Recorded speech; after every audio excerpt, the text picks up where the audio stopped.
শরীরের অবস্থা খুব একটা ভালো নেই। এখন প্রায় বাজে ১০টা। আর সকালবেলা উঠেছি অনেকটা সকালবেলা। কাজ করতেই ভালো লাগছে না। শরীরটা এত খারাপ। তারপরে ওষুধ খেয়ে তারপরে একটু যখন শরীরটা ভালো হয়েছে তখন কাজে হাত দিলাম। গলার ভয়েসটা শুনেও বুঝতে পারছো যে শরীরটা আমার কিন্তু অনেকটাই খারাপ।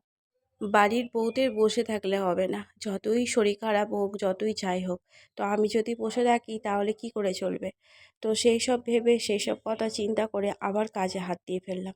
তো সকালবেলা মানে অতটা সকালে উঠেছি, এতক্ষণে আমার সমস্ত কাজকর্ম প্রায় শেষই হয়ে যেত। কিন্তু শরীর তো বইছে না। একটু কাজ করছি আর একটু কি রেস্ট নিচ্ছে। তারপরেও দিন শেষে শুনতে হয় যে তোমরা কি করো?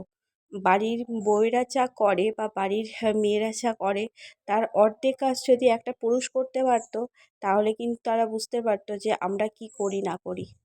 আমাদের কোনো ছুটির দিন হয় না। কি শীত, গ্রীষ্ম, বর্ষা, কি রবিবার, কি মানে ছুটির সময় একটা পুরুষ মানুষের হয়তো একটা নির্দিষ্ট টাইমে কাজ করে, কিন্তু বাড়ির মেয়েদের কোনো নির্দিষ্ট টাইম নেই। সকাল থেকে সন্ধ্যে তারা ক্রমাগতই কাজ করে যায়। সকালে বাসনগুলোকে ধুয়েছিলাম কষ্ট করে, সেগুলো কলপাড়েই ছিল। সেগুলোকে নিয়ে এসে রেখে দিচ্ছি। আর এদিকে ঘর-টরগুলো মোছা হয়ে গেছে। এবার বাড়ির সামনেটা, ঘরের সামনেটা নোংরা হয়েছিল। কালকে প্রচণ্ড ঝড় বৃষ্টি হয়েছে সন্ধ্যেবেলা। পুরো উঠোনটা কাদা হয়ে আছে। ঝাড় দেবো না, শুধু বাড়ির সামনেটাই ঝাড় দেবো।